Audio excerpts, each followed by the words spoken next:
makes Search such a strong organization is our leadership. And this goes way back. One of the greatest things about Search is the financial leadership that our agency has had from the beginning. We have a lot of really brilliant minds in our administrative offices who care about people, and they care about money. They care about people and they care about finances. So I just want to say, remember like when the pandemic hit and the whole world shut down and Search was fine, right? Search is this, we're not threatened anyway right now. So I want you guys to all put your mind at ease, all right? Search is cool. We're good. We have smart people in the office. So we're not in any danger right now of, any we can ride the waves, you guys. You know what I'm saying? That said, the other thing that has made Search so strong and resilient is our ability to advocate at the state and the federal level. So, as you guys know, on Tuesday we were sent an alert to kind of take action and just say, hey, you can't just. We need some clarification on what this federal freeze means. So what I'm going to do now is I'm going to play a couple of videos, not just one. I spent most of the day looking for very well balanced views about what has happened since Tuesday. First, I'm going to do a little bit of an introduction, like, kind of a timeline of what happened with the freeze and what has happened since Tuesday, in part due to people advocating for clarity and sanity on a very confusing memo. All right. We're going to review. We're going to review what just happened. I went to a PBS, which is a very neutral, just the news kind of news organization. And we're just going to review what made us take action on Tuesday. All right. And then after that, we're going to look at what has happened since then. Okay. President Trump's efforts to put the brakes on government spending that was already approved by Congress and signed into law have hit a stumbling block. Late this afternoon, a federal judge ordered a temporary halt on a sweeping White House plan to pause funding for all federal grants and loans. The funding freeze was laid out in a memo from the Office of Management and Budget late yesterday and was set to take effect today. As Laura Barone Lopez reports, that led to a flurry of confusion and clarifications. Good afternoon, everybody. At the first White House briefing of the second Trump administration. Remember our alert actually said we just need clarification, right? And so did you hear them say that? We were just asking for clarification.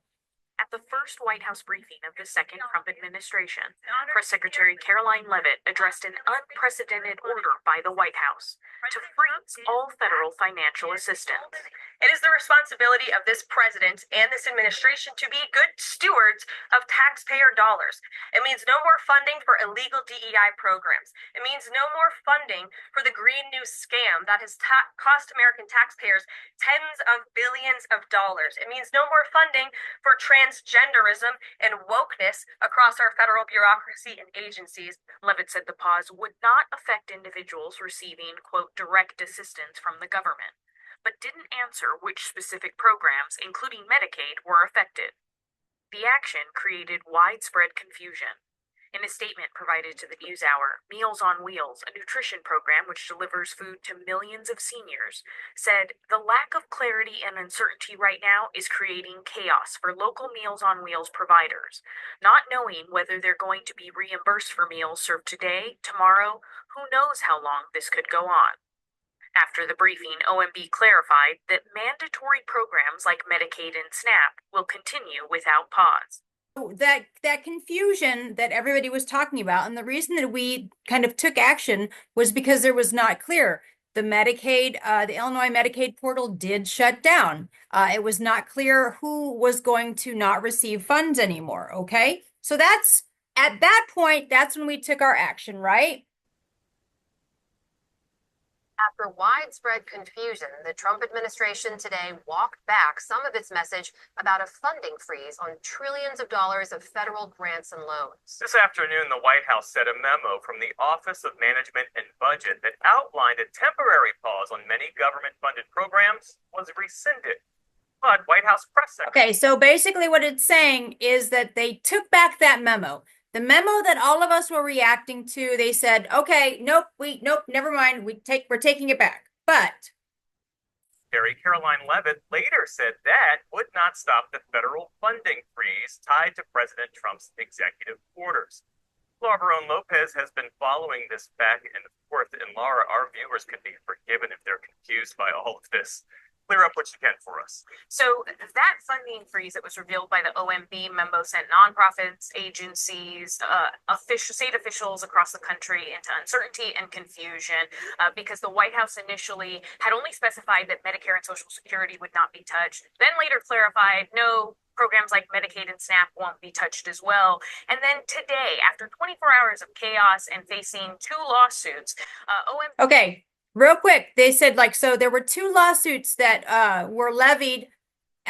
Illinois, there were a bunch of nonprofits like Search. We have advocate groups, nonprofits from around the country came together and said, not so fast, and sued and tried to sue the administration for this memo.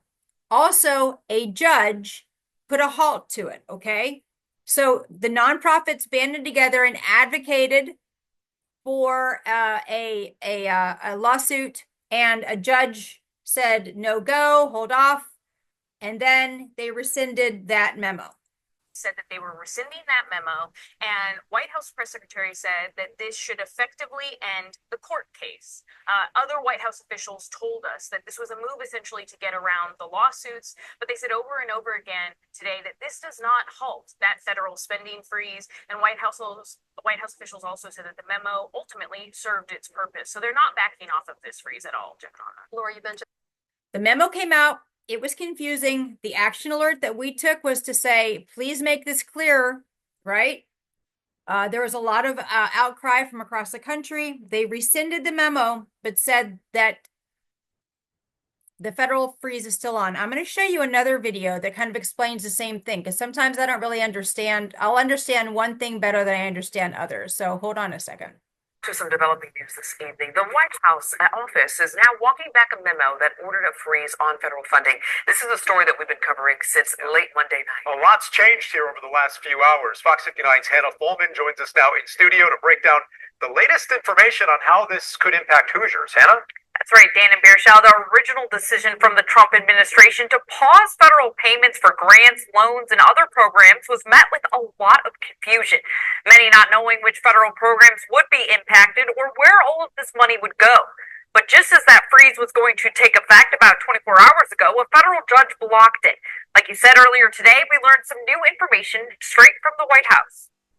The conversation isn't over. We know that the initial memo will not go into effect, but the question is, as the mission of the White House and President Trump remains in terms of getting rid of what they see as egregious waste, what are the pathways they're going to pursue? What will they do in terms of trying to approach this goal? The goal of the original memo was to review federal spending. The White House wants to ensure grants and funds align with President Trump's goals. The White House says under this order, federal assistance to individuals will not be affected. We reported yesterday that would mean Social Security, Medicare, food stamps, student loans, and scholarships should be secured. The White House says despite pulling this memo, the executive order is still on the table and will be rigorously implemented. We spoke to Senator Jim Banks earlier today before the Office of Management and Budget's announcement, and he said he welcomes the president's review of spending plans. Well, we have a $35 trillion national debt. We have waste, fraud, and abuse all through the federal government. Thank you, President Trump, for taking seriously how our taxpayer dollars are being spent. Meanwhile, Democrats have strongly opposed the orders. They claim any pause in funding sources for these programs could hurt the people who rely on them. That includes Congressman Andre Carson. Earlier today, he told us he did not believe the freeze was a serious idea in the first place. I think what President Trump likes to do is he likes to create chaos and come in to save the day. And so a lot of this is political theater and pageantry, but at the expense of who? At the expense of the American people. The White House says it's still planning to put a hold on federal funding and review what projects will get money. Again, the goal of Trump's agenda is reduce egregious financial spending, which could total up to billions of dollars.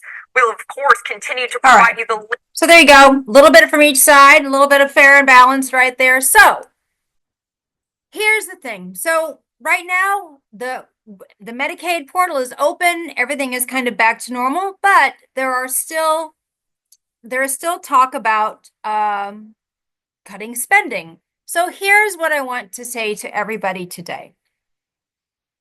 Our job is to just be a good friend, be a good neighbor, come to workshop, do your thing every day, right? There are organizations out there whose job it is to pay attention to this stuff so we can go on and kind of live our lives, right?